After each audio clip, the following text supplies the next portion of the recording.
What's up, watchers? This is Matt from License to Watch. You know, that podcast you most likely subscribe to by accident. What's that? You purposely chose to listen to this show and keep coming back for more? Well then let me tell you some deeply upsetting news. You're missing out on more content. That's right, because we have something called a Patreon. What's that, you might ask? Well, I'll tell you. A Patreon is a bonus show that you can subscribe to for just $1 a month, enabling accidental fans and purposeful ones alike to gain access to exclusive content. Harris, Colin, and I record extra shows just for you, our subscribers. It's like OnlyFans.com, except way less pornographic.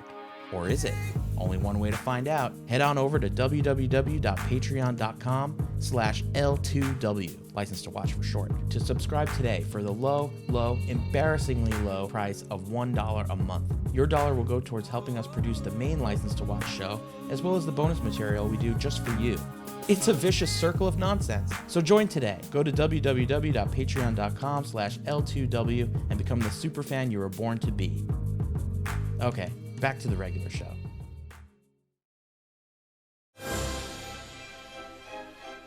Only one day after the opening of The Wrath of Khan, Paramount gave Harve Bennett the go-ahead to write the third entry in the series. Starting at the end of the story and working his way back, Bennett was able to finish the script in just 6 weeks. The film was given an estimated budget of $16 million, more than the previous film, but still nowhere near as much as the motion picture's budget. Jazzed by the critical and financial success of The Wrath of Khan, Leonard Nimoy not only wanted to return as Spock in the film, he also wanted to direct it, and direct it he did. By reusing many of the sets, props, and costumes from the previous film, the producers had some extra money to use towards more fun aspects of the production, like visual effects, which there were a multitude of in this film. The role of Saavik, the female Vulcan lieutenant previously portrayed by Kirstie Alley in Wrath of Khan, was recast with relative newcomer Robin Curtis, a choice that drew a mixed reception from fans.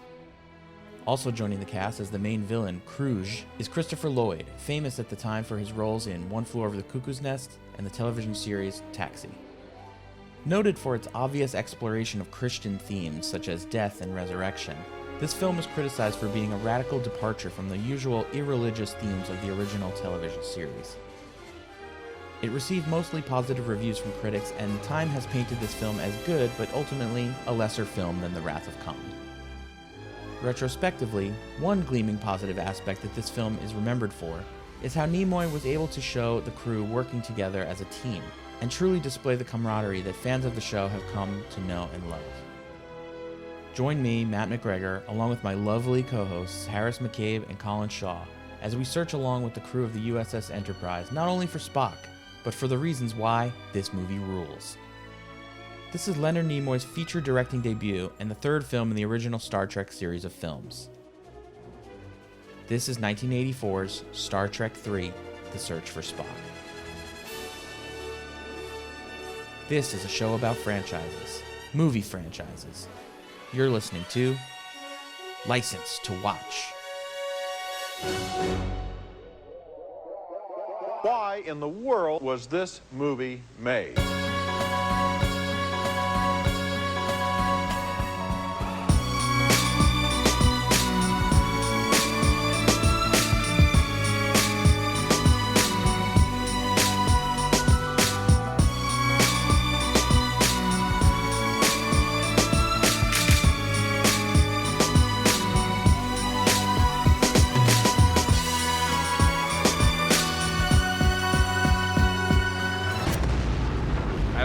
Guy who plays Maltz looks like John Larroquette because you know why? He is John Larroquette. Which one is Maltz? Maltz is like the last guy. He's the guy who's like, you said you would kill me, and then he's like, I lied. Oh, I see. I'll give you a hint who Maltz is. I thought Maltz was the Klingon word for teleport, because they just keep on yelling Maltz every time they teleport. Maltz. That's fair. That's fair. That's what he says. Yeah, nice. Colleen's getting water, so I'm going to wait until she's done. It can be part of the show. Does she have something to add? No. That's just water. Add. Actually, she's only taking stuff away. She's removing water. So how long do you guys usually record for, and how long do these usually end up being? Forever. They're usually like the length of the movie. It won't feel that long, but at one point we're gonna look and be like, oh my god, we've been doing this for an hour and a half already, and we're not even done.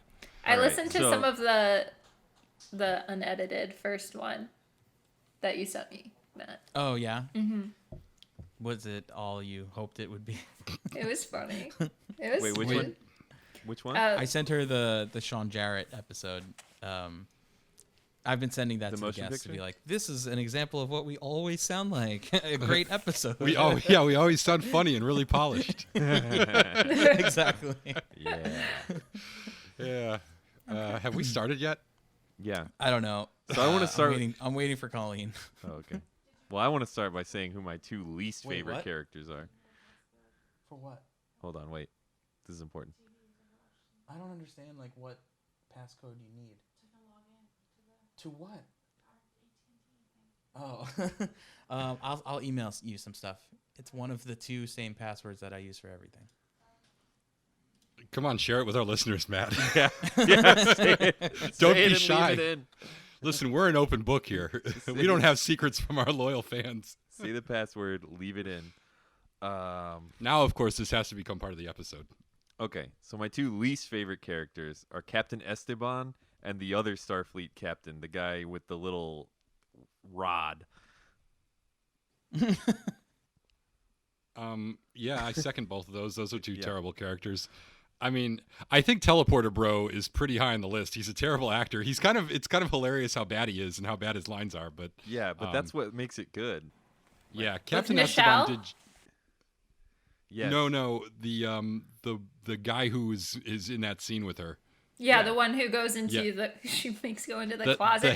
The hairdo. With the least threatening jab of her gun that I've ever seen. Right, and he's so panicking. Yeah. Yep. Yeah. And then they're like, oh, I'm glad you're on our side. And I was like, she didn't do anything. Yeah. The guy that carries around the little stick, is he supposed to look like a jockey? Is that what the thing is?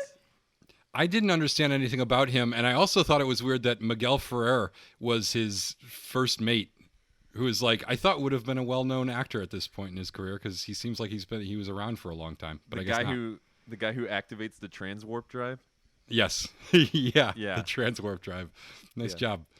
Oh, I got the sound effect of the. Do you have the sound transwarp effect failing. of the transwarp drive? Wait, I want to get my notes exactly right on the Excelsior breaking down sound. I said specifically that it might as well have been a sad trombone. It is so dumb. And then I wrote, Colin probably loved this. This just needs a space pigeon doing a double take, and it would be Colin's favorite movie moment ever. I do love that moment. And then Scotty, he hands the doctor 3 bolts that he took out of the computer core. And he's like, no problem. We disabled the ship because bolts hold together computers. Nobody had the heart to tell Scotty that those weren't from a computer. They're like, I don't know what you did, man, but wait, how did you get this job again? Yeah. That's the technology in this one is great. Did anybody notice that sweet video game of the dogfighting airplanes made out of wireframes? Yes! I really liked that. Biplanes. I really liked that whole club scene. Yeah. Yeah, and the guy who looked like a poisonous pufferfish, the alien with the. It had the same level of graphics and budget of the Star Wars porn from the mid 2000s. Yeah. That's what it reminded me of, and I was like, ooh, is this gonna take an R-rated turn that I was not expecting? But it didn't, which was disappointing. Club scene time is sexy, yes. Yeah. I spent a lot of the movie just being like, are any of these characters gonna kiss? Yes, that's exactly what I spent most of the movie just thinking, is there going to be nudity in this scene or at least some over-the-clothes petting? Especially the end when Spock is like, I'm told you're my friend. I'm like, please just kiss. I've just been waiting for this moment. You guys have been talking about basically being soulmates for an hour and 45 minutes. It just would have really done a lot more for me in the movie. It's something about the way it looks, the film stock that they use or something from this time period. So many movies from this era just had unnecessary sex scenes in them that were just were they unnecessary? I think they were all necessary. I think I personally as a viewer appreciate them. I like a surprise You're right. As a sex child scene. of the 80s, they were definitely necessary to the building blocks Well, of my. a lot of these movies that you're talking about, Matt, didn't have a lot much more going on for them. So in that sense, Fair point, they were fair almost point. designed purely for that. Remember, this was back when porn wasn't readily available everywhere, so you kind of had to pretend you were going to a movie to see boobs sometimes. Yeah. Yeah. All right, so here I am, late to the intro, but if you're listening, this is License to Watch. I'm Matt McGregor, and I'm joined here by my two lovely co-hosts, Harris McCabe and Colin Shaw. What's up, fellas? Feeling as lovely as ever. Hey, Yes. if you're a dozen minutes into this podcast and you still weren't aware of what it was, and you're still listening, God bless you. Just living on the edge, just going out there and just doing something new, taking a chance.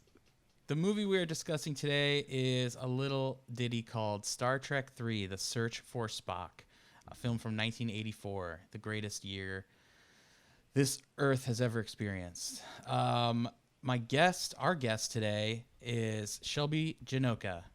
Did I say it right? You did. Yes. Yes. Very Welcome good. to the show. Thank you so much, guys. Fan of the Star Trek series, or what made you want to do this? Or like, did I ask you to do this movie? I can't remember. Colin texted my boyfriend and said, "We want more girls in the podcast." And then Tim was like, "Do you like Star Trek?" And I'm like, "Of course I do." My grandpa was obsessed with it. I'm talking collectible figurines still in their boxes, hung up on the walls, collectible plates. And my cousin is actually named after a Star Trek character. So very big in my family. Really? I didn't know about Which that. character? Which one? Oh, it's actually a deep cut. Her name is Worf. Her name is Jadzia, which is Oh, yeah, I know that. very beautiful. And I think it's from the novels. I don't even think...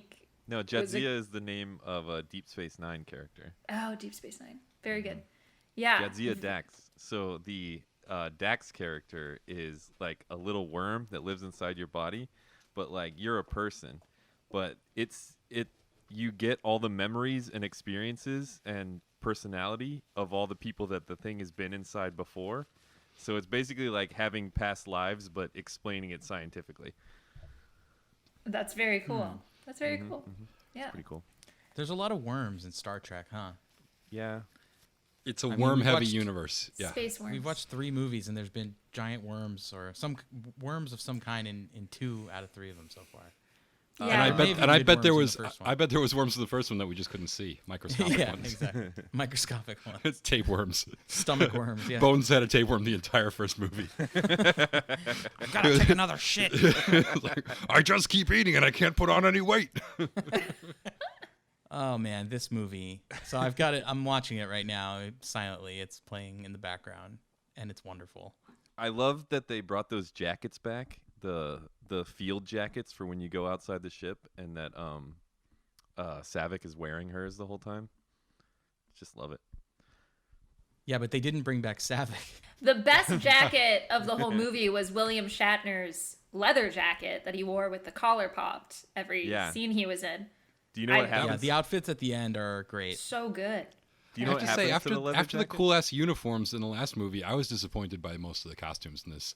They were just like very, I don't know, they were very like new agey. And I like the leather jackets, but that's kind of it. And I miss the those weird flappy uniform shirts they had that I could never I figure out loved it. why they were buttoned up and why they were unbuttoned sometimes. I missed those. I thought those were really good. They still they have still have those. them. Well, they had them for like one scene at the beginning and then they ditched them. Well, yeah, it's because they're wearing their street clothes. I know. I don't like the street clothes. I love Bones' street clothes. He always has that Actually- oval down the middle. Bones' street and the ascot. Bones' Yeah. street clothes are pretty sweet. I didn't think Shatner's blouse was very cool though. It's very blousy. It's I extremely like Shatner's blousy. tracksuit. that he Yeah, wears. the He had tracksuit the- he had a was really brooch. cool. Yeah. I want that tracksuit, actually. But the leather jacket is do you know how he loses it? Did you How- guys notice? Puts it on his son's body. Yeah, he puts it on his son's body. So while I was watching it, I was thinking, he really isn't sad enough that his son dies. And then I was like, oh, he gave up that leather jacket. Yeah, Now that's a we pretty. Well, that's actually how he Yeah. conjures the emotion for tears at the service. He's like, "Oh, my jacket." Damn it! I knew I forgot something. I mean, the those truth Klingon is- bastards took my jacket. The truth is, he probably knew that jacket longer than he knew the sun. So Oh. Later on in a different movie, they bring up the Klingons. They're facing off against them again, and the main Klingon captain has the leather jacket on. And Kirk's like, "You Klingon bastard! No, you stole my jacket. I do think he's good in that fire scene. all torpedoes." I do We think must he's good in reclaim that the scene. jacket. I was wondering why Star Trek 9: The Search for Jacket. what I wondered about that scene where he says it is he says it like twice and then he says it again, like half of it again, and I wondered if he was just giving them alts and they just decided to use all three of them. He's like, "You Klingon bastard, you killed my son. You Klingon bastard, you killed my son. You Klingon, bastard. bastards! You killed my son. just use any of them. Use all of them, whatever." You know? I definitely think that's what happened. I think because Nimoy directed it, he was like, "We're just gonna roll and just, riff up there." Just give me some versions. Yeah, give me. And he's like, "Actually, You this works as a." Klingon bastard. Yeah. You killed my son. You killed my son. You I Klingon won. bastard. You killed my son. That's the keeper. I really buy it print. when he misses the chair, though. Like that guy. If there's anything Captain Kirk can do, he can go to a chair in the middle of a room and sit in it. When he gets to the point where he can't sit in a chair in the middle of a room, that means something. It's time to pack it in. Harris, had you ever seen this movie before? I have never seen this movie before. I've never seen any part of this movie before. Same here. Same. I'd never seen it, and Shelby said she had never seen it before. So a bunch of Colin, newbies. I assume you've seen this I've like seen it like several 100 hundred times. times. Yeah. I texted Colin while I was watching it, and I said, "This movie fucking rules," and he immediately responded, being like, "I know, right?" He's very excited. It's awesome. Colin has the waveform of the Excelsior breaking down tattooed on his ass. Wah, wah, wah, wah. Boing. I felt like tonally, this movie like feels somewhere between the motion picture and Wrath of Khan. It's not as quick as Wrath of Khan, but it's also not nearly as like drawn out as the motion picture. It's somewhere in between, lengthwise and yeah, I guess in tone as well. Well, I was very so grateful it wasn't boring. It's not like, it's not that slow. Yeah, no, it doesn't have lingering pornographic shots of the ship like we've seen before. That was absurd. It has a few slow shots of the ship, but they introduce a new ship, which is very exciting if you are really into ships. And they introduce a whole new space thing, the big base they go to, Space Dock. That's like that. Yeah. That's never been seen before. Space dock with the space door. Yeah. Oh my The god. space door. The space door isn't open. They've got to close the space door. Somebody open the space door. Couldn't we have given it a better name? Why It is just kind of a door. We could just call it the door. And then it shows them going through very slowly, and then he goes, "The door's been cleared." I'm like, okay, thank you. Got it. Thanks, We've Captain got Obvious. every mention of the door that we could possibly need for this movie. Hey, did you leave the space door open? Did somebody get that space door? You're letting the There's space a damn draft in. Someone left the space door open again. The space draft is getting. Yeah. All the space is getting in the space dock. The space dock is flooded. With space. So this movie begins with the final 15 minutes of the previous movie. Yeah. Matt, you're infringing on my territory here. This is an important part of my summary. I spend on a Star minute. Trek. I spend a minute of my summary on the first 10-minute recap of the last movie. Great. And then an even longer credit sequence. I do love the part where Scotty looks at him after he tells him to open the space doors. I know I'm backtracking. Sorry. Yeah, well, I'm like, we're still in the doors? Yeah. My God. Colin, you just got to let those ones go, man. When you don't get it in. I just want to give this the rest of the cast. They finally get like moments, and I want to give them love for it. Yeah, it's mostly not good. They're not great actors. I thought Scotty was really good actually, and I thought Bones was really good in this one. Yeah. Everyone else should probably be given less lines. Yeah, I wrote honestly. in my notes that Chekhov and Uhura are still terrible. Yeah. and Chekhov, man. and Sulu, I just can't get over like the like he's just doing a George Takei impression. But no one knew. Yes. No one knew that George Takei was like that then. Yeah. Yeah. So I was shocked to find out that. So you know how the part when Kirk like looks back on the recording right before what's his name, Spock, like sacrifices himself. You mean the and he sees- the edited security footage that's shot just like a movie that he watches? Yes. He's Where like, you see him. it's see literally him the mind meld. Spaceballs joke of like, get me Star Trek II, The Wrath of Khan. Scrub forward. No, not this part. Don't ever watch this part again. No, the security footage from the ship's cameras just uses the similar camera angles that the narrative. They know when form to would- dramatically zoom in. Yeah. There's in the future, all editors are automated. Yeah. He also does that classic thing where he's watching a video and he says enhance and the video gets enhanced magically, even though that's not Yeah. a thing. At least this is the future, so maybe it is a thing. I don't know. Yeah. Remember.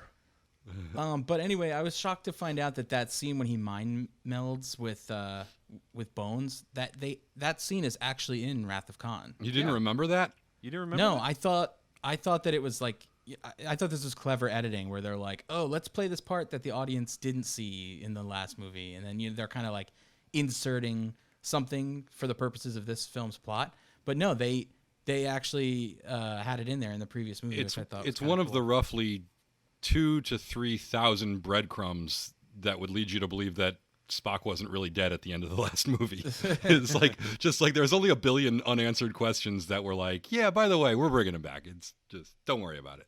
I do like how they don't actually bring him back until the very end, though, because we all know that they're bringing him back. So they get us to watch the whole movie before we actually see him say a word. Yeah, I was surprised by that too, especially because the movie is called The Search for Spock. Well, I just it's not feel called like- it's not called The Finding of Spock. Yeah, I just felt like he would be revealed maybe midway through the movie, but he sits this one out for sure. I think that was a great choice. I don't Well, know. he I don't know about you guys. He was directing. Yeah. Yeah, But besides but he that, directs the next one too, and he's in that more. I think yeah. I've never seen it. Well, you will. That I will. I think it was a good story choice. Yeah, it was different, bold. They boldly went where no movie has gone before. Not introducing a titular character till the very end. Yeah. Did anyone else get Jurassic Park vibes when they were showing the planet? It was like all this lush greenery and then like some kind of orchestra music. And I kind of kept expecting like a T-Rex or a raptor to kind of pop out. Which That's a good point. I think if they had a higher budget, this planet full of like new life would have been full of like new and weird creatures that they could possibly run from or not just like kill or palm trees and sand and Yeah. and rocks. the only creature they show are those weird worms that like grow at a rapid pace. Those are They're well very- done. Try to those were very disturbing. Yeah, I was Yeah. so I saw this when I was a little kid the first time, and like I couldn't watch the worms and the part. It was just like too much. It was like one of the most terrifying things ever to me because I was like 6 years old, whatever it was. 25. I like how Yeah, I like how what's his name Keurig decides to like kill the worm with his bare hands rather than let the guy shoot it. Oh, He's like, it's I'm going to show Kruge. these worms who's boss. Whatever. Kruge. Not Keurig. His coffee is delicious, but overpriced. Yeah, Christopher Lloyd's awesome. Yeah, why did he Yeah, kill that he's- thing? He's just like, I'm gonna kill it. Just to let the others know that like there's a new apex predator on the planet and it's me, Yeah. Christopher Lloyd. Um, Should we talk about Savick and her different look? Oh my god. I would Yeah, love to talk so- about Savick. She no longer looks like Kirstie Alley. Right.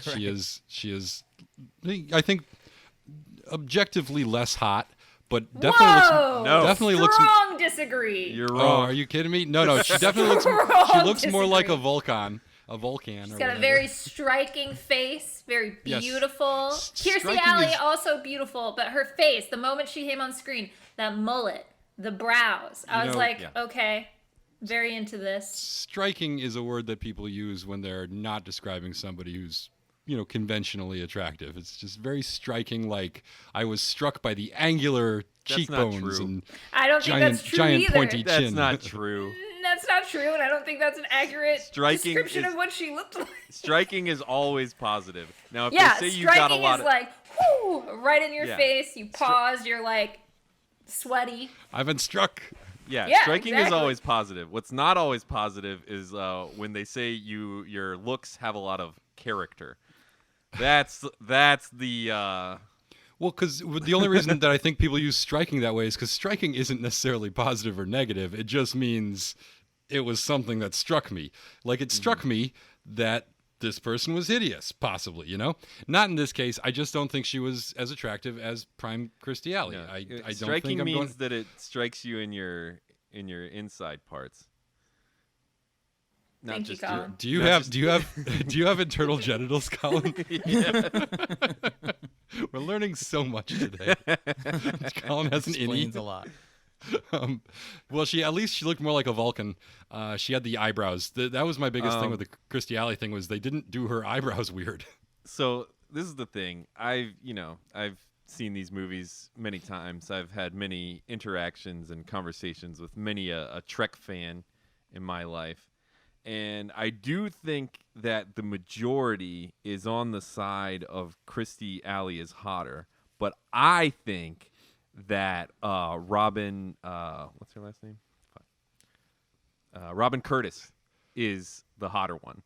And I also think that she looks a lot like a sexy tennis pro, which I really, really like. I can imagine her stepping off the court at Wimbledon and being like, yeah. What a bizarrely specific fetish to mention in the middle of our podcast.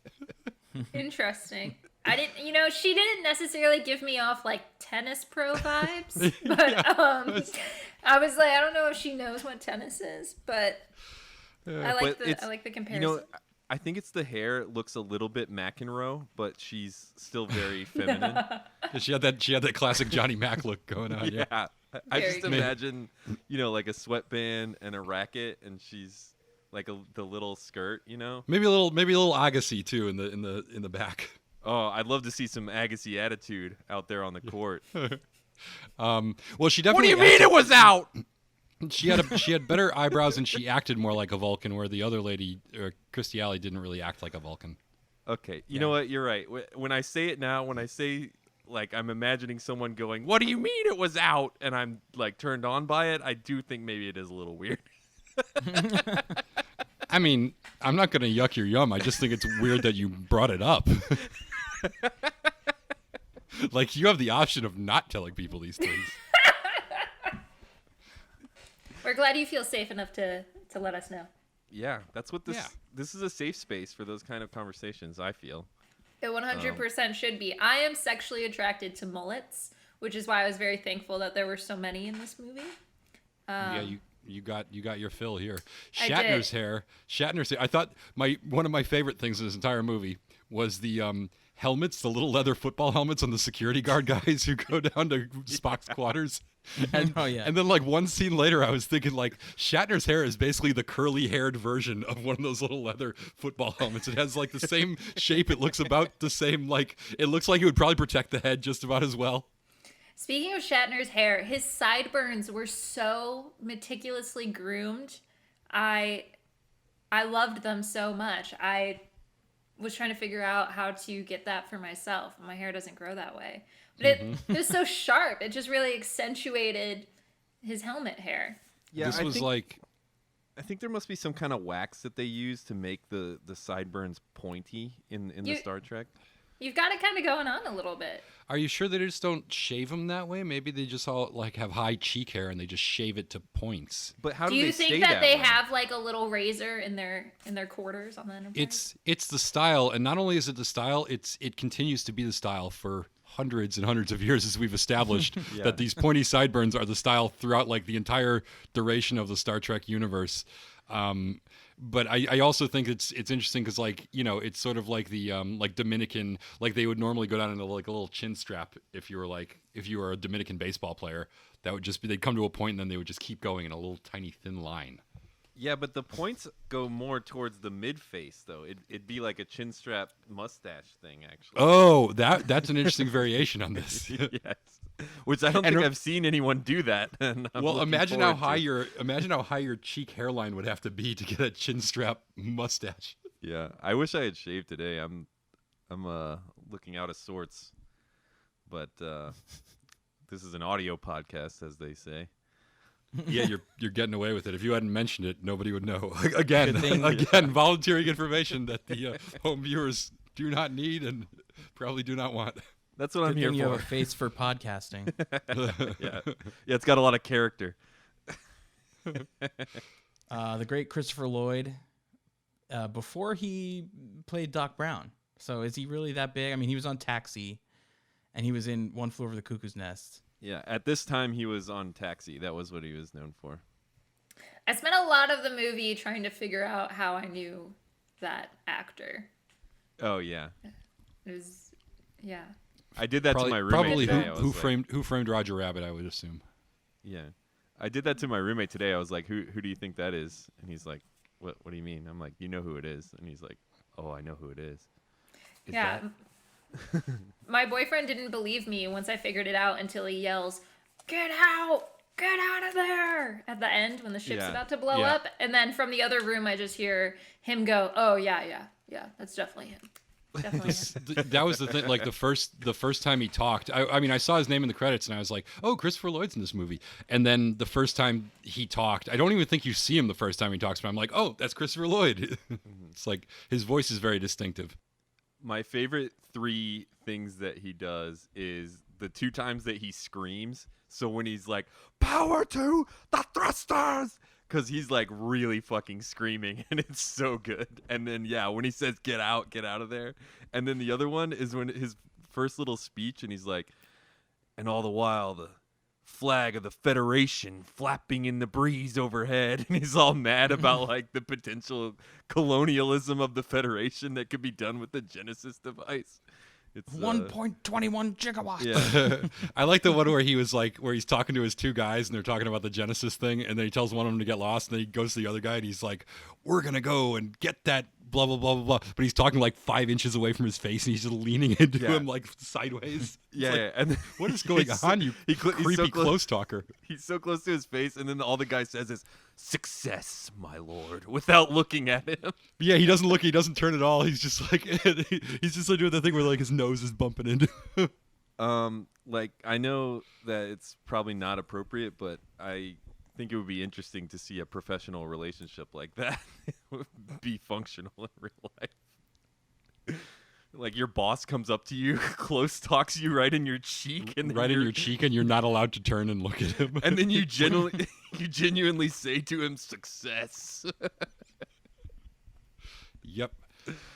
My favorite thing about Christopher Lloyd in this movie is his melty-faced alligator dog. I love that damn thing. As soon as I saw that, I was like, "This movie rules."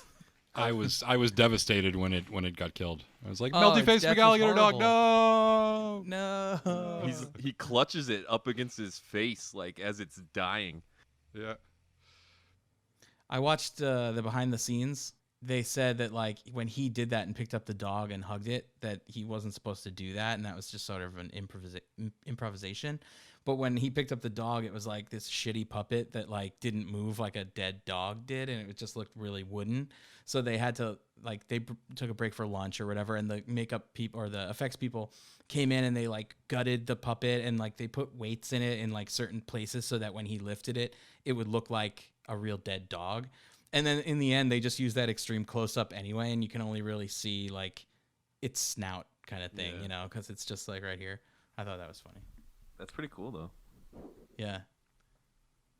I feel like this episode is lacking structure. I feel like we need to talk about the plot of this movie, and that will propel us forward. So, Harris, are you ready to summarize the plot of this movie? Let me sniffle. A little Harris, what's up with your nose today? You got the COVID? Yeah, I got a little runny nose. I feel like I do this every time we podcast. I feel like I got a runny nose, but I'm going to try to make this through without sniffling because I think I haven't timed this out, but I think I'm going to be perilously close to going over.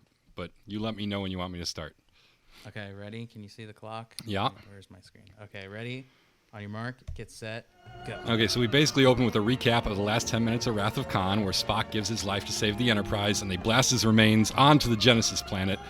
So Sarek and Kirk's kids stay there to study Genesis, while the rest of the gang head back to Earth, where they're told that the Enterprise is being decommissioned, and the first rule of Project Genesis is you do not talk about Project Genesis. Then Bones is acting all weird, and he's asking Kirk to take him to Vulcan. So they throw him in the booby hatch, and then Kirk invites everyone over to his place for a pajama party. But then Spock's dad shows up, and he's like, Kirk, why did you shoot Spock into space? There's this whole Vulcan ritual that grants us eternal life, and you should have known about that, even though nobody's ever heard of it before. And even the Vulcan officer that was there when you buried him has never heard of it before, and it's almost like we're just making this up as we go along, but you still should have known about it, you dummy. So Kirk promises to get Spock's body, but then the Starfleet Big Cheese says no go. So Kirk and the principal cast break McCoy out of the booby hatch and steal the Enterprise, and they also sabotage a brand new super ship that's supposed to chase him down. Meanwhile, on Genesis, this badass invisible Klingon warship, captained by Doc Brown and a melty-faced alligator dog, blows up the Starfleet science vessel, stranding Sarek and Kirk's kid on Genesis with baby Spock, which is pretty much like baby Groot, but screamier and not cute. So then Doc Brown captures them, but because he thinks Genesis is a weapon, but before he can do anything, the Enterprise shows up, and they spot the invisible Klingon ship, and they have a little battle, and the Enterprise gets crippled, so Doc Brown says, surrender or I'll kill a hostage, and then he kills the hostage anyways, and the hostage is Kirk's kid, and Kirk says, you Klingon bastard, you killed my son, 2.5 times. So when the Klingons beam aboard the Enterprise, Kirk blows up the ship, and he beams down to Genesis, and then Kirk does a backflip and face kicks Doc Brown into some very fake lava, and then they all beam up to the Klingon ship, and then they go to Vulcan, and then they perform a ceremony that brings Spock back to life, and then he remembers them, and when the assistant director signals them, all the below-the-title regulars rush up to Spock and touch him awkwardly. The end. That's great, you did it. I love the way they touch him awkwardly. Oh, it's so Seems bad. real to me. It's so bad. They're all like sitting there like they're on like runners at a starting line, and then all of a sudden they get the okay, and they all spontaneously just lurch forward in one motion and then place their hands on his chest. Yeah, they kind of like. Yeah, like you said, the second AD is just like, and go. Yeah. Yeah. Now I've given you all a movement. You all step forward in lockstep and touch him on the chest. I like Make it look I natural. think that's Sulu's best part. I think that's George Takei's best part. He looks like he's really into finally getting to talk to maybe Touch Leonard Nimoy's chest. Yeah, maybe Nimoy I'm wasn't. sure he was really into it. Yeah, Yes. maybe Nimoy was not talking to him on set up until that point or something. Yeah, there's so many directions we can go with this movie. Why don't we start with our guest, Shelbie? What were some of your takeaways of this movie, or things you noticed that you think maybe we didn't notice? Not specific to the plot, but something that immediately struck me was just how diverse the cast was in general. I think Star Trek has always been good about that, and it was one of the defining factors. But just it's something that I've been paying a lot of attention to in general, but especially within the last few months here in the States with everything that's going on. And older movies seem to have had more people of color and more women in the background scenes and in speaking roles. And that was just in every ship and every scene. There was a lot going on. And I really appreciated that. It was definitely a big step in the right direction. Yeah, I think it's pretty diverse. I mean, we've talked about on this show before that, you know, they kind of had to fulfill that quota by making the future seem like, you know, it's more, there's less racism and it's more diverse. Hey, we still got black people. Yeah, but they are kind of subjugated to, you know, smaller roles, and That's true. I mean, in this movie, I mean, there's that girl in the beginning with the big boobs, who gets blown up immediately. Who else? There. I mean, I Yeah, guess all Saavik- the principals are still white people. Yeah. Right. But still just like the background characters Yeah. and Star Trek the show, the original cast, they always had like an emphasis on a lot of women were respected in the show, and there was a big emphasis on respecting and exploring the cultures that they met when they met these alien races and things like that. And that's what I noticed the most from this movie. And I think the whole crew of that science vessel that's studying Genesis, aside from the captain, I think they're all, either aliens or, different races and different genders and stuff. They had a pretty good diverse They also spread. named the captain Esteban, just Right. So because they could. yeah, Even though he's he was a the very worst. very white guy. He was a very white guy, but at least they didn't put I him in think we brown need face. permission from Starfleet to do this. Yeah, Chump. and he yells evasive maneuvers just in time to get his ship exploded. Yeah, I feel bad for the woman who, like, the Asian woman who, she gets like that one whenever they find Spock alive or whatever, and she like makes a face. She gets to they give her that close up. She gets that face. I feel bad for her. She gets in there. I mean, I That guess captain guy. getting blown into a million pieces is, I guess, a kind of evasive maneuver. But I do think this movie in particular, because they did shift the focus away from just the three main characters who were the white guys, and they did decide to try to give all of the supporting characters a moment and give this familial vibe and show the relationships between the people, even though it does it's like a little telegraphed at times. It's like, okay, this scene is for this person, this scene is for this person. It still goes a long way towards bringing these people's faces and voices onto the screen and making them the main face and voice on the screen that you see, Yeah, totally. I think this movie unified the principles more so than any of the other movies that we've seen so far. This one felt, like they all had their job to do and they all were necessary, as opposed to it just being a Kirk, Spock, and Bones show, and that the others are just kind of there for their one line or whatever. Yeah, even more than the series. I feel like this.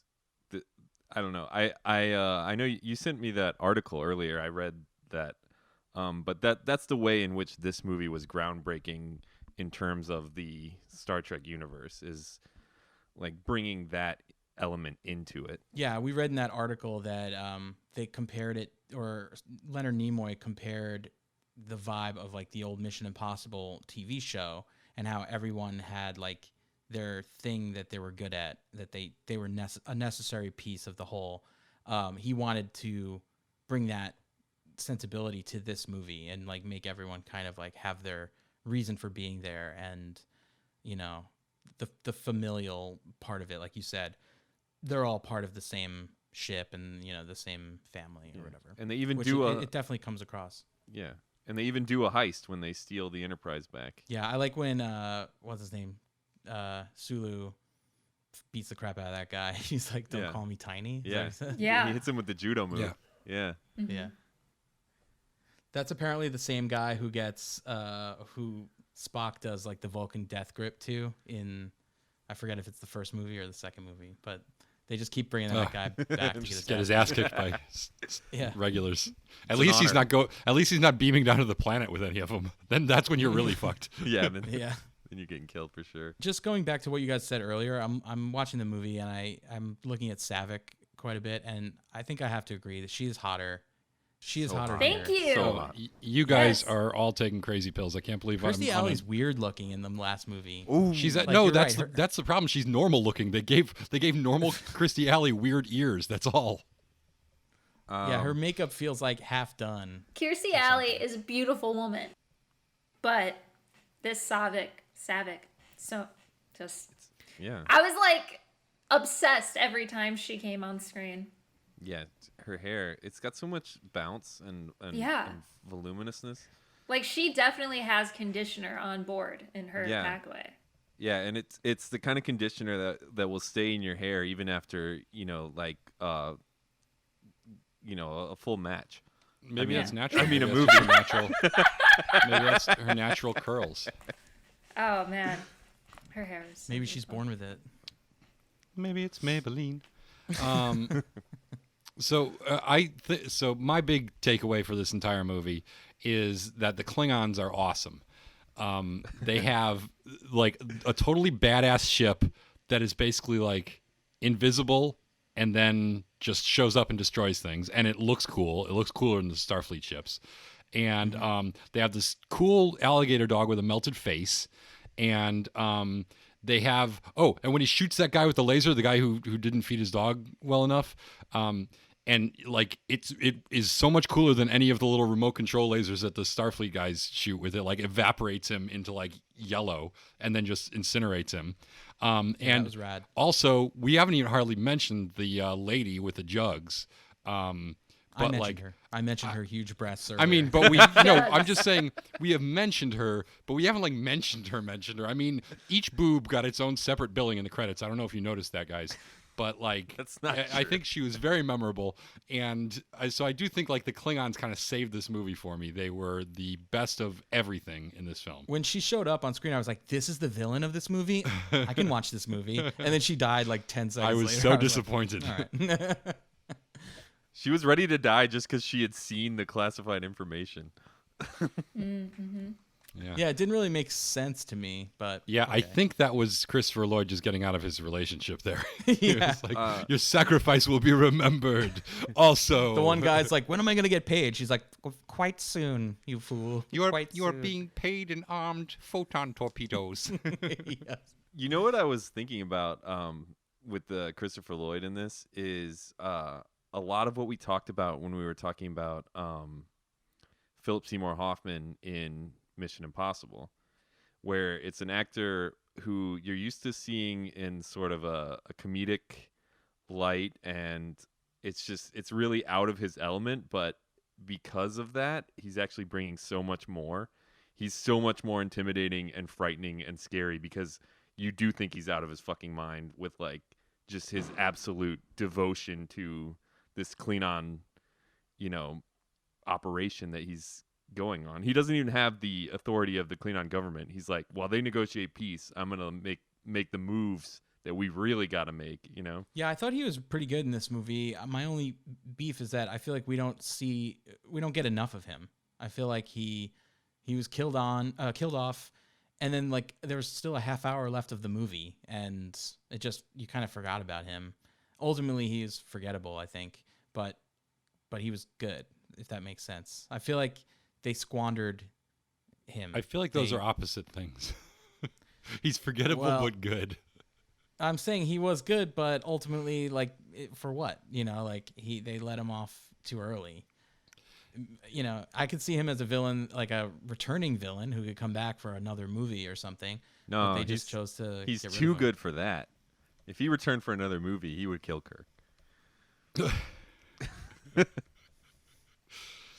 Yeah, no, I did think he was good, but he didn't. His character didn't have a lot of we didn't get a lot of backstory or motivation from him, so we just knew that he was like anti-Federation. We know that because he's ugly, that he's bad. Yeah, they have those crazy heads and also like a lot of dramatic eyebrows. Yeah, the pyramid eyebrow. Yeah, It's basically an eyebrow. and he had shape like of a pyramid. He had like a unibrow too. Yeah. Unipyramid eyebrow. But And he's still a, got- a wispy mustache. But he's still got those like Doc Brown crazy eyes where it's like, what is this guy looking at? What is he thinking behind those eyes? What was the deal with them? Like, sometimes they talk in Klingon and sometimes they talk in English, but it seemed like every time they talked in Klingon, I couldn't figure out what the hell was going on because it was like there was always the weird delays. Like they would stop, and then they had to work up enough phlegm to get the words out or something, and like there was like a lot of weird like blank stares before and out. Like somebody forgot to cut the clip tight enough, like take the head or the tail off something. It's There's just like that one 'cause- part where he tells the guy to feed the dog, and the guy like looks at him and says, "Yes, sir," and then just stares blankly into space for like 3 seconds. Yeah, it's just because you didn't grow up on Kronos. You wouldn't know the culture. Is Kronos Just the way they speak to each Kronos other. where Klingons are from? Yeah, Kronos is the For the capital of the people who Klingon are- Empire. Well, okay. Yeah, I did. I have a question. Why is their ship green? it's fucking Because it looks awesome. Yeah. It's pretty cool. Sorry, I didn't mean to jump in and answer that one, but I like when I know something about Star Trek. It's fucking awesome. That ship. It is awesome. I just wonder if there's like a reason, if there's some like tactic or like space reason for it. That ship is like the most beloved ship design in like all of the Star Trek.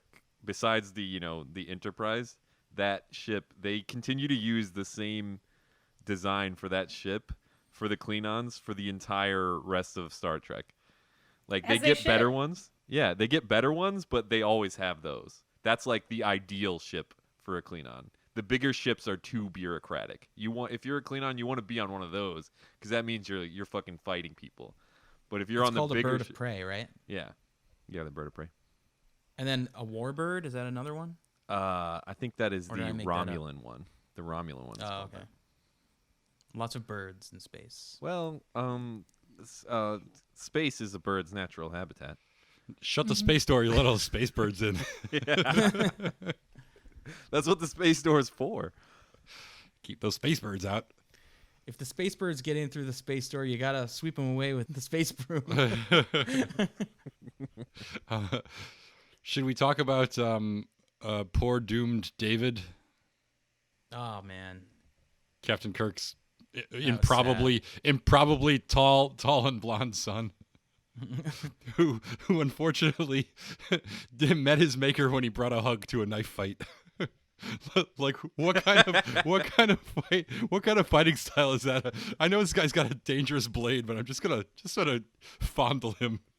I'm gonna cradle him to my body like an old friend. He's just trying to make sure that the other people aren't the ones getting stabbed. Yeah, he's like, please stab me in the back, the front, wherever. I just want to be close to you. somehow between the events of the previous movie and this movie, his perm stopped being a perm. His hair's a little more, a little straighter in this one. I think it might be I thought it was just the moisture from the planet, because when they first beam down, he seems like he's got pretty much full-on perm, and then it just dies in the humidity of the jungle. That's what I thought too, actually. It must be humid as fuck there. He's in a jungle and a snowstorm, and like a desert too. That would be like fucking your hair up so bad. Yeah, there's no prediction. There's not enough anti-frizz in the world for that. And somehow Savick just pulls it off the entire time. I mean, When you're already rocking the frizzy mullet, there's not a lot environment can do to you. I realize you're saying it like it doesn't make sense, but it makes a hell of a lot of sense to me. yeah, it does.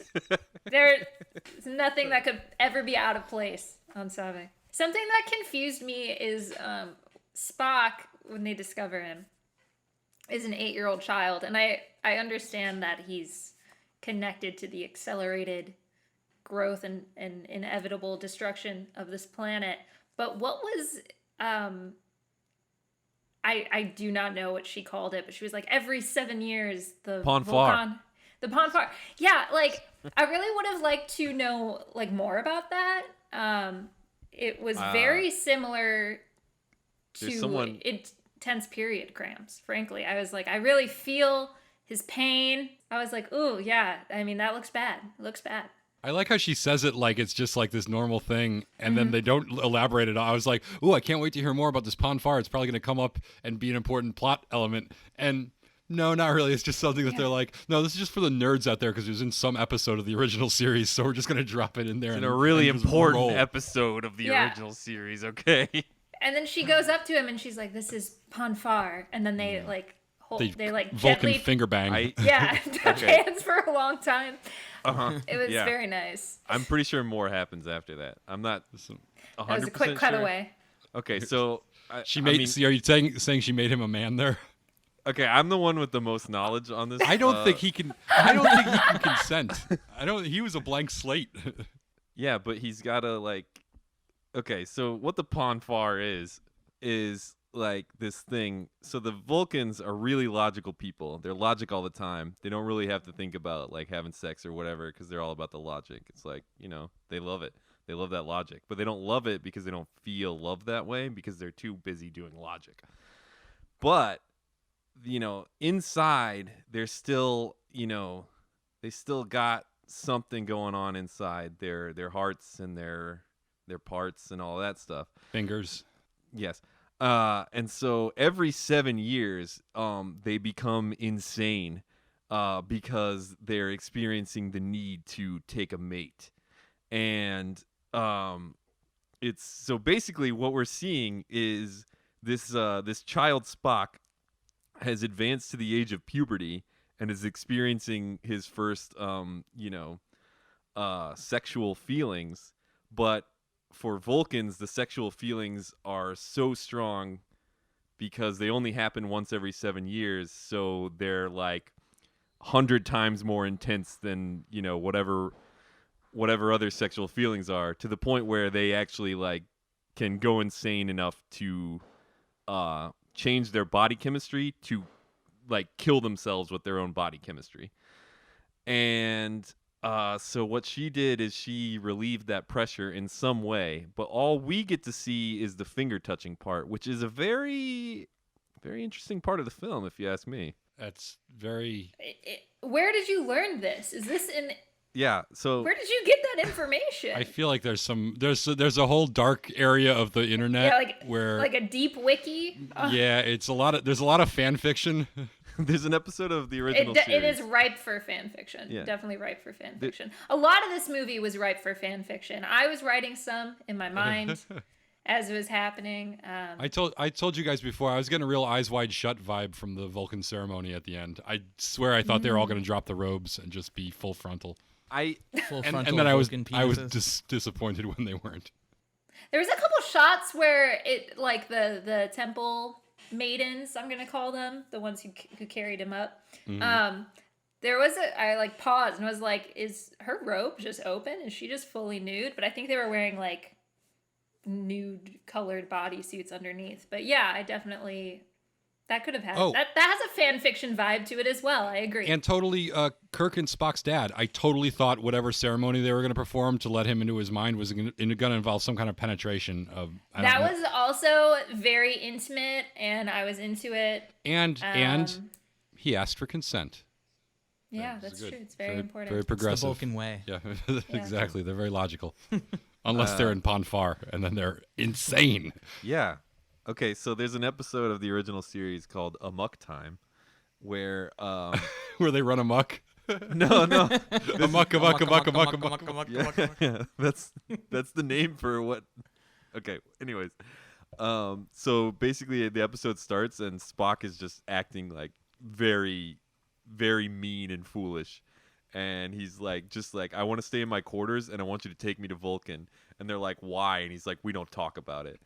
And then eventually they find out it's because he's having Ponfar time and he needs to go see his like arranged wife that he had from years ago. And when they get there, the arranged wife, she's been having an affair with some other Vulcan guy.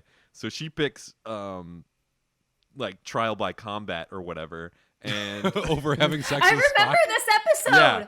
Oh my Yeah, god. and she's like, That's a good episode. She decides that logically the best way she can end up with the guy she's already having an affair with is to pick Kirk as the trial by combat. Mm-hmm. So Kirk and Spock fight each other to the death. And then That's a Bones, famous episode. That's the one they spoof in the cable guy.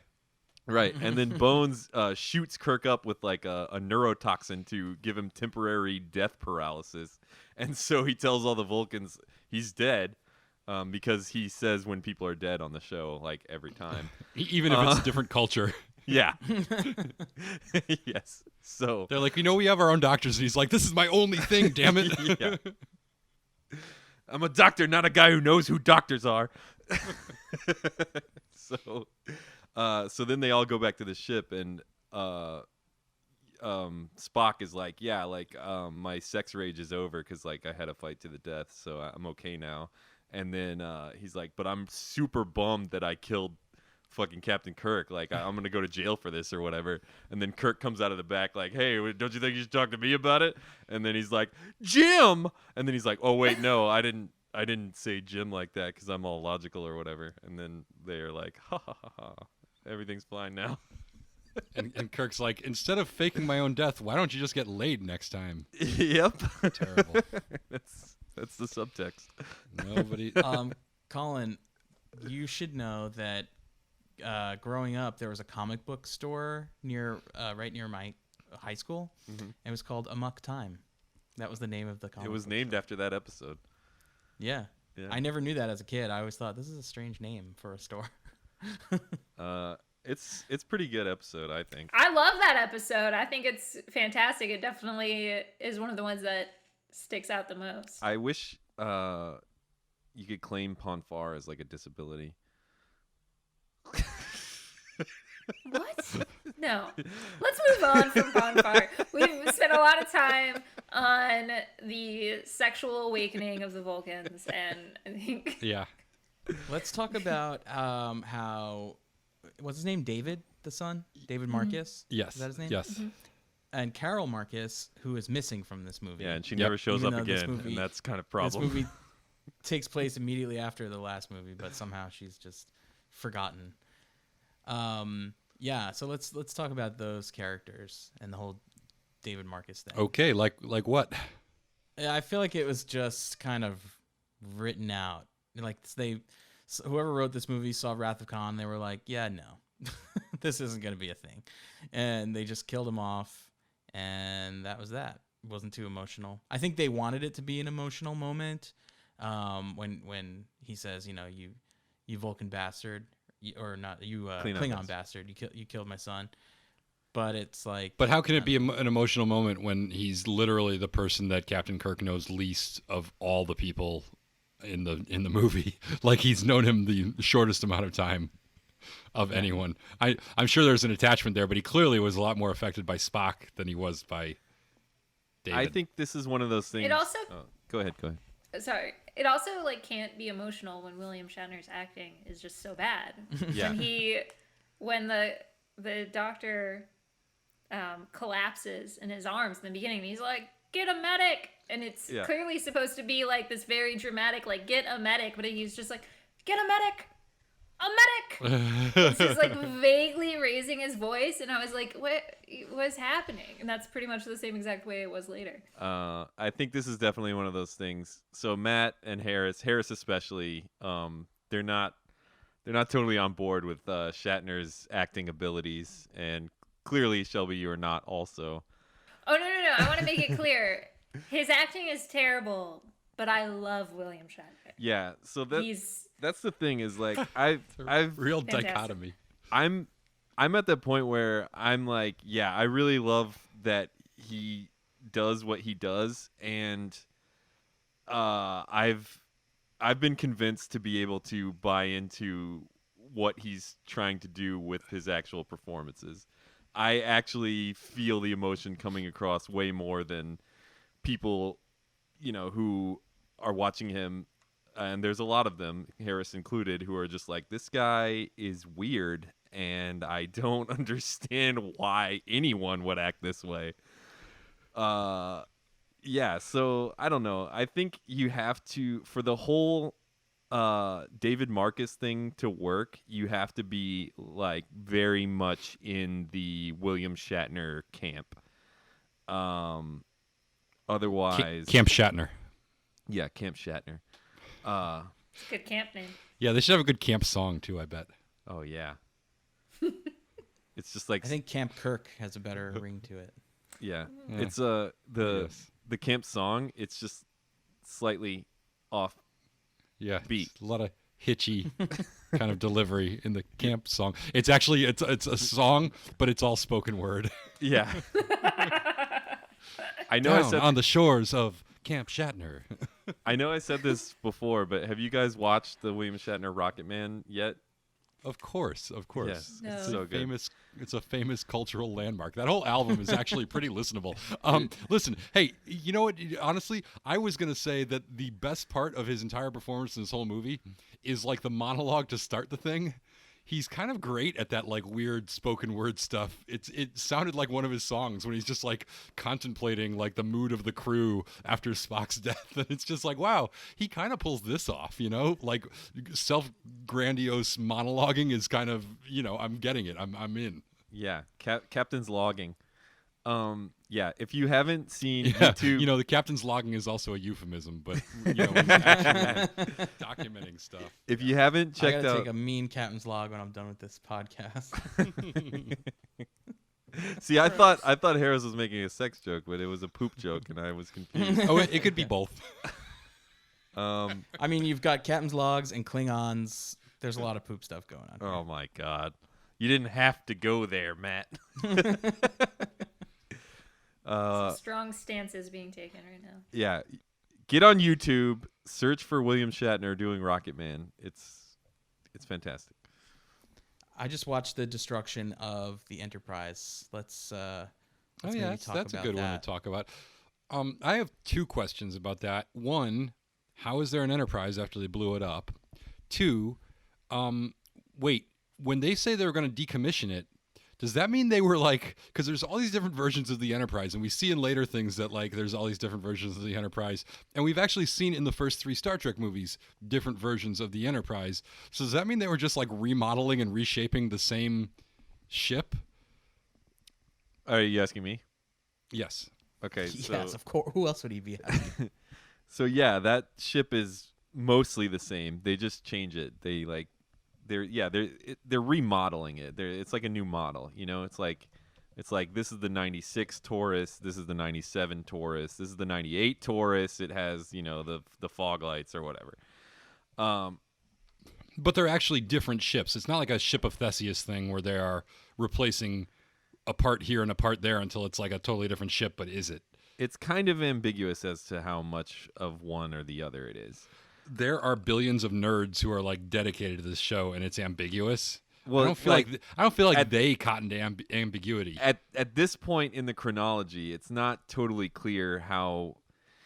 I believe what's accepted is that the ship we see in Star Trek: The Motion Picture is the same as this one, but not completely the same as the one from the show. So by the time we got to Star Trek: The Motion Picture, it's viewed as like a totally new ship, even if they kept some of the old parts or whatever. I see. But this one is that same ship. But after But then it this, gets blown up. Yeah. So after this, you're gonna. I don't want to spoil it. Yeah, well, that was my other big question at the end of this movie is like, so do they all go to jail or what? Is like That's why you gotta watch Star Trek Trek 4, Escape The from Voyage Prison. Home. Yes. That's what Star that's Trek why- 5, Mission to Moscow, Star Trek 6, Operation Miami Beach. This is why this is one of the greatest series ever. I like that it makes little space noises. Yeah. I do think that 2, 3, and 4 work as a trilogy really well because obviously 2 is like, okay, they killed Spock. They can't do that. And 3 is like, okay, we can bring back Spock, but where's the ship? What's happening? What do we do now? Are we going to jail? And then Star Trek 4 answers your questions. So I don't have to do it for you. Aren't you excited to find out? I can't wait. I can't believe I've got to wait several weeks to watch the movie. I could watch it in advance just, you know, and satisfy my curiosity, but I promise you I won't. I think the fact that they destroy the ship is one of the strong points of the movie. It's not only like the best action part of the movie, like the coolest thing that Kirk actually does is tricks all the Klingons into blowing themselves up. But it was so predictable. It was like you saw it coming a mile away. I didn't see it coming. I saw it coming a mile away. Maltz's senior officer didn't see it coming a mile away. He's like, the computer's certainly talking. All the computer's talking. Yeah, the It seems to be computer's talking. numbers. It's counting down numbers, probably to some kind of surprise party. I don't know what. I'm guessing there will be cake. I assume the balloons are going to drop from these rafter panels at any moment. Hey, any of you guys like confetti as much as I do? Let's wait around and see.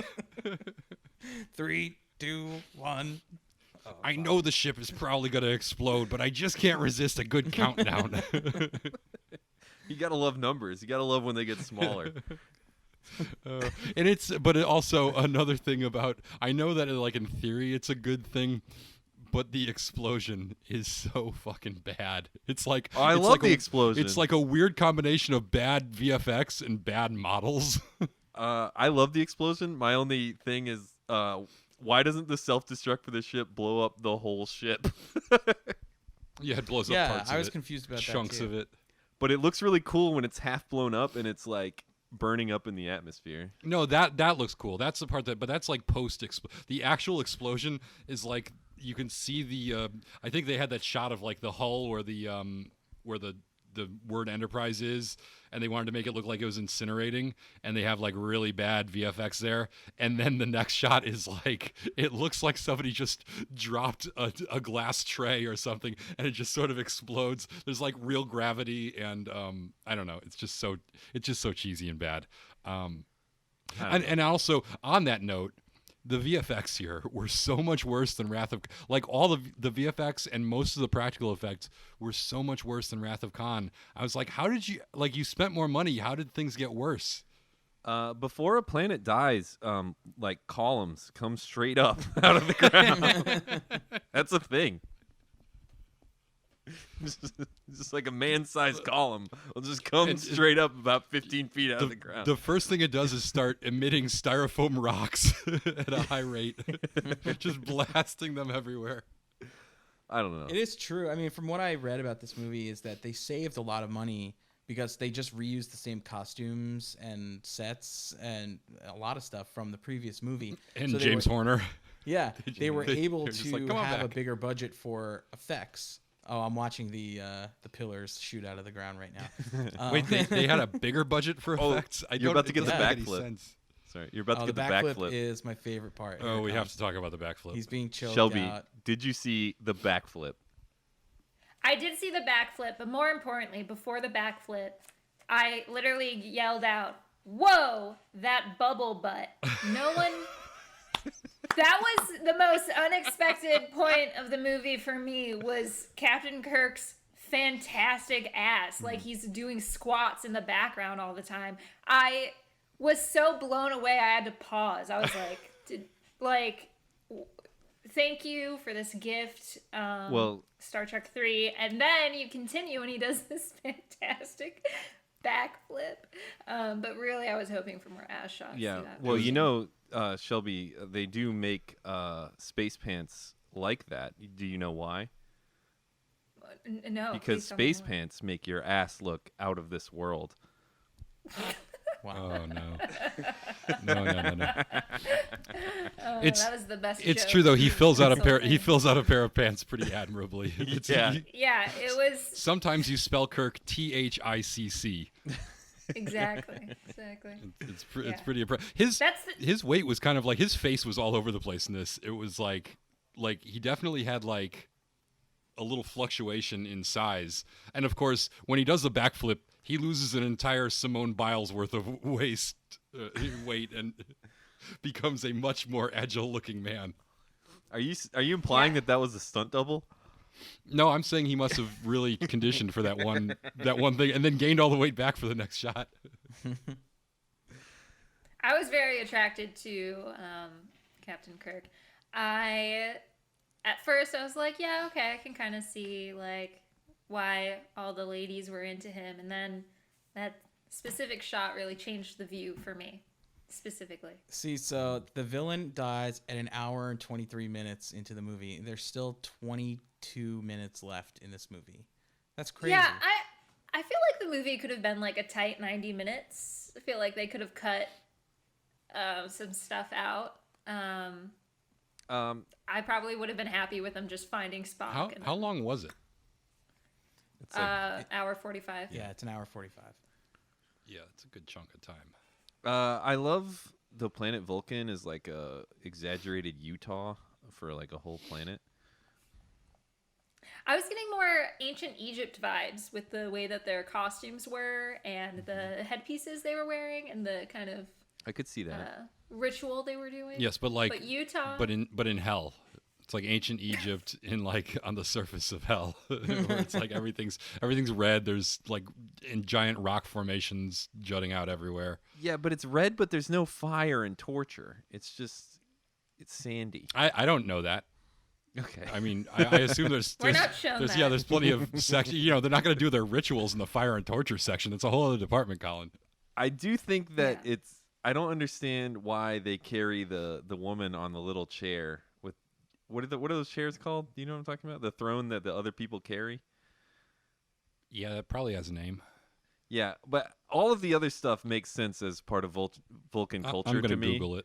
All the robes and the gongs and the weird looks at each other and everything. That all makes sense to me. But why it doesn't seem logical that they would carry around a woman in a chair. Ooh, it's called a palanquin. Oh yeah, a That's- palanquin. A palanquin, I think, is how you pronounce it. Palanquin? Palanquin. All right. Palanquin. Yeah, I don't understand. The palanquin, I would have done without that. But I think it was hard to Okay. get that actress to get on board with this. That's a good word. I mean, it's Yeah. also called a litter, but we'll That go with sounds like a cat poop. palanquin. So call it. Well, that is also this can be two things. You know, Harris, I do understand that you got a big eyes wide shut vibe from this, but you said that about at least 2 or 3 movies now that you've gotten I get it an from eyes a lot wide of- shut. Pretty much anytime someone's in a robe or a cloak of some kind.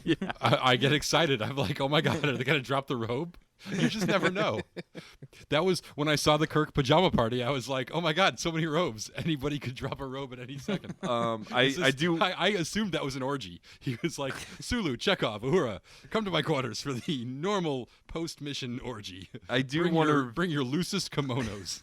I do want to reveal one thing about Star Trek 4. Spock wears the bathrobe thing for the entire movie. Oh, I mean, honestly, that looked like pretty good terry cloth. Those It's Vulcans nice. know what's up. It nice. looked comfy. Comfort is key. Yeah, exactly. If you get, I mean, those are expensive. If you get one, you kind of want to live in it. That was one thing I always thought was weird when I was a kid is, you know, their other space street clothes were somehow acceptable to me, but him wearing a robe the whole time I was like, that seems weird. That's like a director requests. He's like, yeah, I'll direct this movie, but I gotta wear the sweet robes like the whole time. I just want to be comfortable. I don't give a fuck. But that's the way they did it, and you'll see. It's great. I love the part when he says, "Your name is Jim." I tear up every time. Oh my god, They're friends. they're friends. Frog and Toad are friends. He forgot. He forgot they were friends because he's dead, and then he's not dead, and he remembered. And it's emotional. He was dealing a lot of snubs before then, though. He like walks around and he's like, you know. Oh, you the guy who just risked his life for me? No, I just stole your brain. I don't even remember you. He remembers him eventually. Yeah, kind of. I love that scene when he's still dead and Bones is like, "I actually missed you, but don't tell anyone." I'm gay, secretly. Don't tell anyone. They're friends, okay? I'm a doctor, not a pool boy. But actually, I am also a pool boy. Don't tell anyone. Oh. Why couldn't he be God. like a... Why couldn't he be a more professional type of... Whatever, let's move on. In the 80s, I think being a pool boy was a very stereotypically gay job. Yeah, or just a very stereotypically sexy job. Mm-hmm. Yeah. Very lonely housewife. Yeah. Sets her eyes Yep. on the Yeah. pool boy. You were wearing jeans shorts, gay or straight, it didn't really matter. You were definitely wearing some tight cutoffs. I Yeah. believe they're called jorts. No, jorts are when they're like long. Yeah, jorts are man-made and probably like some two skinny skater Yeah. boys wearing Yeah, them, with exactly. some like tall socks and Vans. I That's right. don't- Those are jorts. Jorts are when you just cut your own jeans into shorts. Nope. Those No, those no, are no. those are jeans It's a shorts. specific vibe. Well, that's this what is- jorts means. You jean purchase shorts. you purchase jorts. You This is- purchase. I I think think you I purchased think we need to jorts clarify this specifically. issue. No, I think we need to clarify this issue. I was under the impression that there is no difference between jean shorts and jorts, and jorts was the proper name to call them.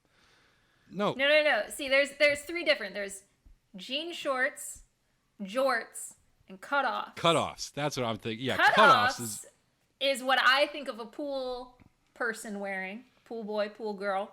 Wait. The Wearing, pool boy, he but- wears the hot pants. no. He wears cutoffs and They're they cutoffs. maybe even Daisy Dukes, which are cutoffs Yes, that show a little bit of ass cutoffs. cheek hanging out. Daisy Dukes and Daisy hot Dukes, pants are the same. Pockets. Yeah. Yes, they all fall under the same category. The pockets, the front pockets are gonna hang out a little because they're really Yep. short. Oh, Yep. yeah. Jean And they shorts kinda, like, are, flap a little bit like you that. know, yeah. I mean, I guess jean shorts are your classic. I guess technically these jean are all shorts. jeans shorts, but Which But means jorts that they're are all the very jorts. specific. yeah, jorts are specifically long ass, like specifically made. They look. They're like if you cut your own Bermuda shorts out of a pair of old Levi's from your dad. Or if I'm- you bought a pair of jeans that were made for a tiny person with fat legs. I'm not And sure then I you wore agree. them as a- I believe that even I mean, if you can they're hot disagree, but pants- you will be wrong. Well, allow me to be wrong. I believe that even the hot pants, if they're made of the denim material, are still jorts. If they're the hot pants. I feel like those would be denim hot pants. Well, see, There's just so many It's words, and you very- could just simplify very it in hot one take. simple word. you see, to me, if they are at the hot pants height, to where if your stuff is below where the actual like short line is, I don't know if that makes sense. Am I being clear? or Did not? did you create them yourself, or were they bought that way? Does it matter? Did you actually use scissors to cut the jeans, or are they just really short jean shorts? Now, this might be a controversial opinion, but I think once you put the garment on, you're creating your own look. You're always creating your own jorts, if you know what I mean. That's fair. That's fair. I just don't think give him that. what's important to take away from this. What's important to take away from this is that when you hear the word jorts, we all have a very specific image in our mind, whether that's universal or not. But I think me and Harris are correct. Yes, I agree. I think Here's- we are. Colin, I'm so- with you. I was always under the impression that when I had jeans and it was the summertime and I wanted to make them shorts, I would cut them with a scissor and then I would then refer to them as my jorts. Yes, I agree. But- But they're different from Daisy Duke cutoffs. Those are different. Well, if you've ever seen Matt's jean shorts cutoffs, they're have they're not, actually very tight. They don't look like a normal like conception of jorts. They're actually kind of form fitting. They're like low. They're not quite to the knee though. They're above the knee.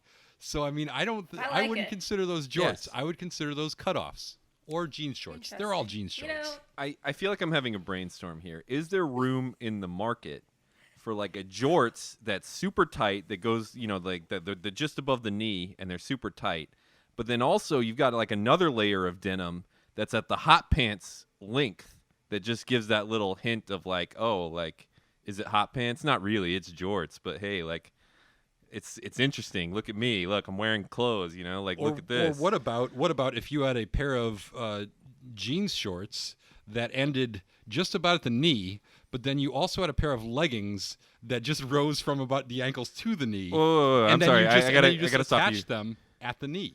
But I gotta stop you. Those leggings call are that? they jeggings? They might be. Okay. What if you had a pair of jeans shorts that extended all the way to your ankles? I'm just gonna refer to everything as jeans shorts now. Or what are the ones that go they go down to like your calf? Oh, the Capris. culottes. Capris. Wait, what's the Capris, culottes yeah. then? Culottes are like shorts that look like a dress. Gaucho pants. Gauchos. Yeah. I'm sorry. What is the difference between capris, culottes, and gaucho pants? Mostly Capris are tight. tightness and also length, because I think gauchos are longer than culottes. Yeah, I think I don't know how this transitioned into. No, this is podcast mid-2000s gold. fashion. I got to be honest. I think this episode was really struggling until we hit the jeans shorts section. We've really come alive here at the end. Thank you for sticking with us. It's really important, I think. Yeah, It is. Yeah. I think so. we're definitely in our element here. It's Join us next time in Jeans Shorts Podcast. the hard part is trying to get back to talking about the movie. Yeah, I'm Matt's I'm leading us so there. over this movie at this point. Also, my fan and my air conditioner have been off to record this for like almost 2 hours now, and I'm dying. Yeah, you need some hot pants right now just for temperature. Oh, you think I'm wearing pants? Next episode, Harris is going to be wearing a robe and then constantly trying to hint that he's not wearing anything underneath. I'm just barely hanging with his t-shirt here. You guys got about 15 more minutes, and then it's all. If you have All a out there. shirt that's made out of denim, is it safe to call it a jert? Ooh. I don't know. My Or a jert hat. and jorts. You It's could like, call it hey, a what are you jack. wearing out tonight? My jert and jorts. Yeah. My I jert like and that. jorts. But what happens when you My JJs. But what happens when you go home and you got to jerk off? No, you got to take the jerk off. Fuck. Oh, I can't believe you botched that. I botched it really bad. I forgot the word take. All right. Okay. Should we rate With this that- thing? Yeah, let's rate this thing. I guess I'll go first. Yeah, I mean, I like this movie. I just feel like it's missing something. I can't quite put my finger on what that is. I mean, I feel like the villain is kind of rushed. You know, like I said, I wanted more from him. I didn't feel like he was as compelling as maybe Khan or, a giant cloud. But Ouch! Shots fired. Motion picture. But I don't know. I feel like it goes on a little too long at the end. I miss Spock. I mean, I enjoy that they, were brave enough to do a movie without him, basically. But I do miss his antics.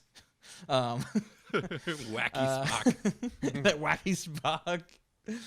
I do like the familial aspect. I feel like the team really feels like a unit in this, more so than we've seen before. I still think Chekhov is the worst actor of all of them. His street clothes were the and- worst too. Sorry to interrupt you, but Yeah, he's got that the weird white pink collar thing shirt. and the shirt that fits in a Yeah. very weird way.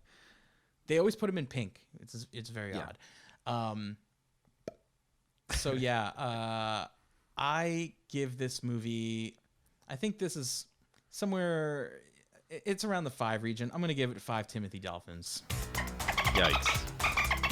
That's mean. And I'm pretty sure Harris is gonna be meaner. 5's good. It's middle of the road. It's not great. It's not bad. It's a movie, I guess.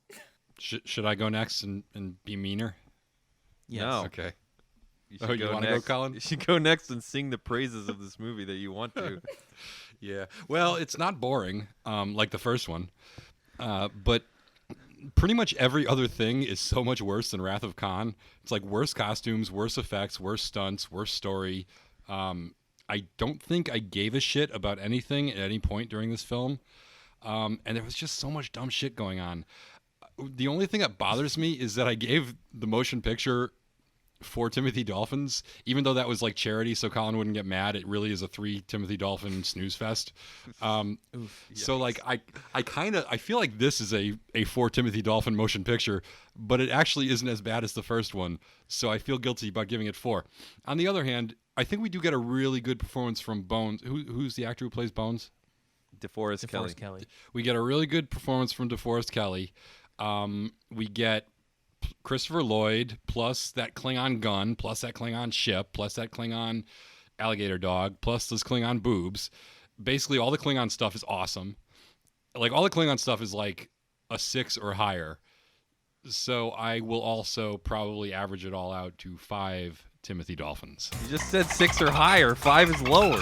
I said the Klingons. Were the Klingons the whole movie? They were like 25% of it. They're They're lucky. enough of the movie. They are lucky that they brought the average up to 5. If you were a true Klingon enthusiast, you would be bold enough to defy the Federation by giving their movie a 7 or better. I'm bold enough to tell it like it is. Whatever. I don't want. Should I go next? I don't want to go next. Shelby. I don't know what Timothy Dolphins is. Oh. We haven't explained it in a while. That's good. We might as well. Have we not been using the soundboard? Why didn't we use the soundboard today? I tried to get it set up in the beginning, but you guys weren't hearing anything when I pressed the button. So We have a Timothy Dolphin scale by which we rate all movies. With I think, can we give a 0 Timothy Dolphins, or is it at least 1? I think it's a 1 to 10 scale. I don't think that question is necessary right now, Harris. I mean, no. I think we should definitely let her know if she can give it a 0 if she chooses to. It's a scale to 10. I think it's a 1 to 10 scale, with 10 being the best and 1 being like Twister. Harris is the only person who Oh, hates I that love movie. Twister. Yeah, 10 is no. Twister. Yeah. Who doesn't love It's Twister? so That's dumb. A It's fantastic so dumb. movie. Oh my god. All right, so It's 1 being a ridiculous. movie you don't like. Okay.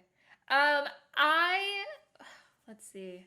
I did lose track towards the last half of the movie. I loved the costumes. I really liked William Shatner's bad acting, or great acting if you're Colin. I loved Saavik. I think for me, I would give it like a 6, or I would say I would give it like a 5, and then I want to give Captain Kirk's butt a 10. And then that brings it to me to like a 6. I also want to give 6 an honorable. isn't directly in between 5 and 10. That's just So maybe a 6.5. Okay, so if we factor in what I'm about to say too, which is I didn't get to mention her, but the waitress at the club, her light look up like a guy in V-neck. I think that's a compliment. the light bulb suspenders. The deep V-neck, light bulb, shoulder pad, butt poof bodysuit with the mile-high blue eyeshadow, which I also have on right now, but you can't really see on Zoom. It was a good look. It was so fantastic. That was another moment that I paused and rewound just so I could see her walk up again. And she was throwing It's it around a actually little bit. She was like getting at Bones. She was like, "Hey, She was flirting. Yeah. She was flirting. here if you want it." Yeah. She could have used a little bit more screen time. Yep. So actually, I want to give it like a 7.5 because of those two things. Wow, you just made A huge jump. I did right. because those things are really Well, important to me. you're winning Colin over. Hey, don't be so flippant. You get it because it's like flipper, but I don't know. I'm sorry. Let's get back on track. Guys, we didn't really talk about that guy at the bar talking to Bones, the weird fish alien Oh, guy. I love him. Oh, he was fantastic. We didn't really That talk about look. Miguel Ferrer. How do we get a permit to do a damn illegal thing? I feel like there's a lot of things we glossed over here. Yep, that's it. Let's start it over again. Let's go back to Yeah. Timothy Dolphin rating. Sorry. Is that your fish bar guy impression? It's always got like every word you say has to be some version of, You're thinking of snarf. That's what you're thinking of. Maybe. All right, Colin, give it 9 and let's get out of here. I am gonna give it 9, but you have to wait and see why. I know why, because you're an idiot. Hey, it's not being an idiot is not the same thing as having feelings. Okay.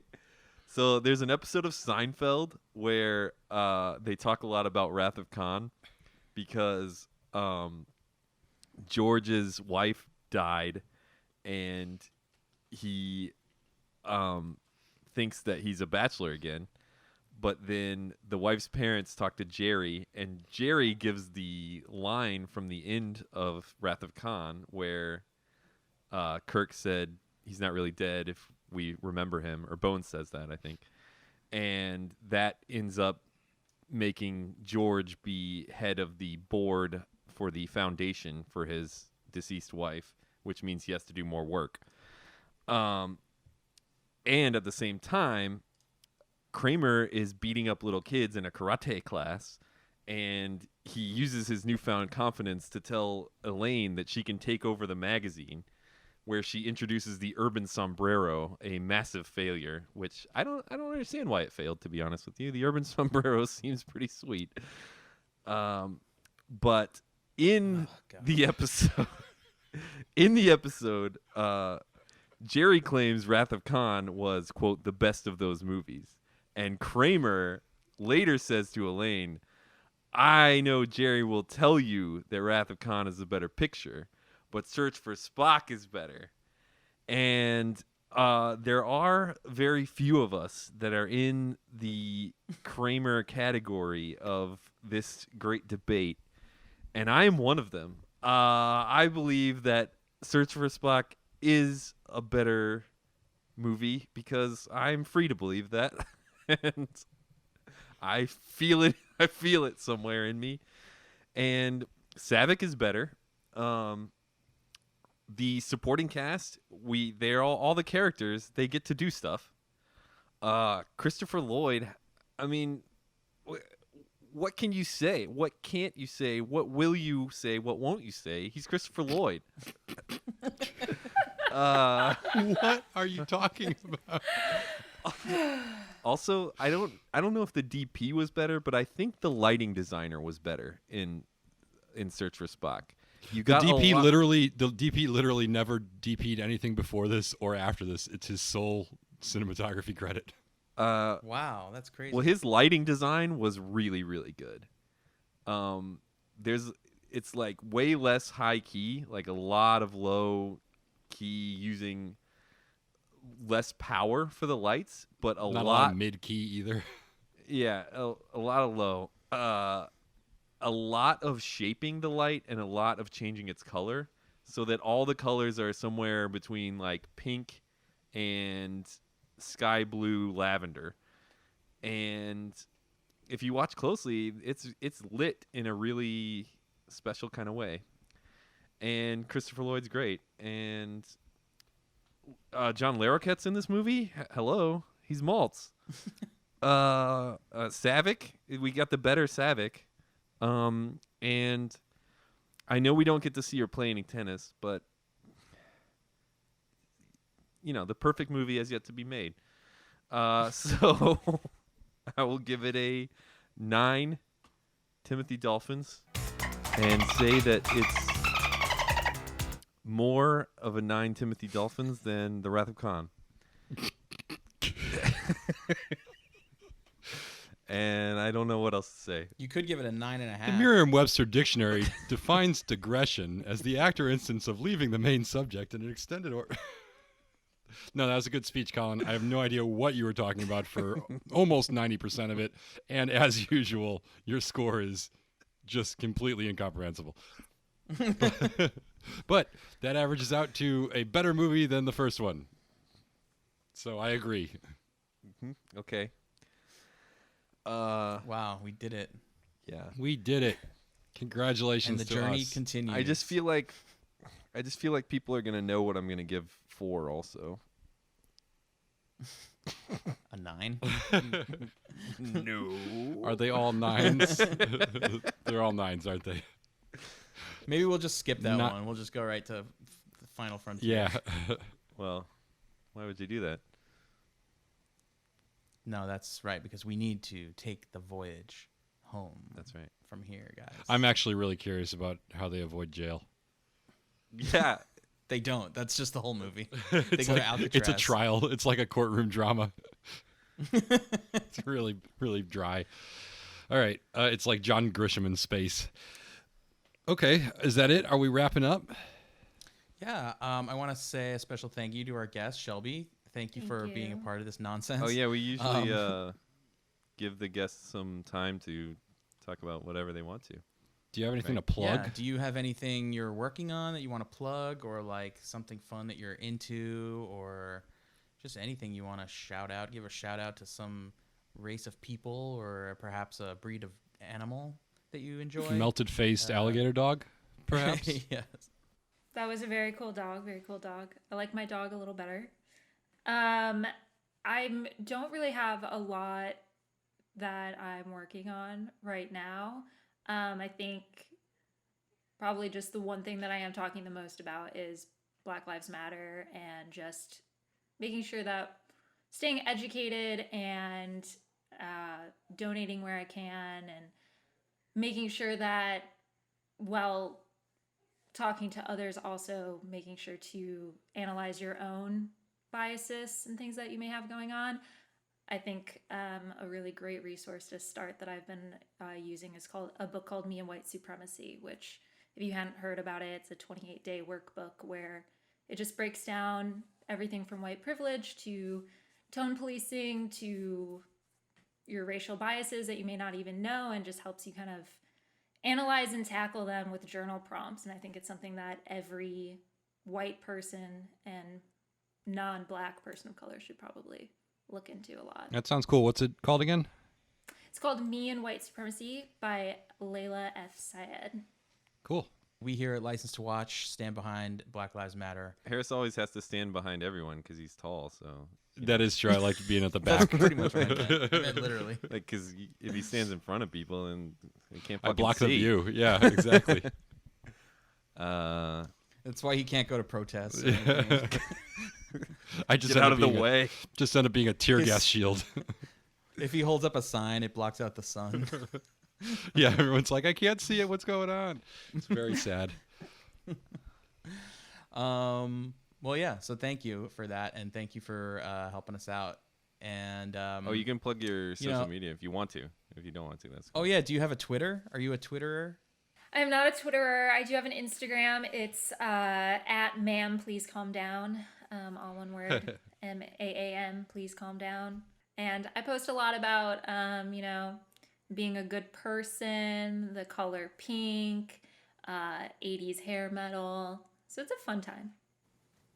Very nice. Well, Thank hopefully you. our listeners will follow you and follow us as we continue this journey. This stupid journey. All right. We're all tired and sweaty, and we want to turn our air conditioners back on. So thank you for listening. The journey continues, and we'll see you on Star Trek IV, The Voyage Home. Bye, everybody.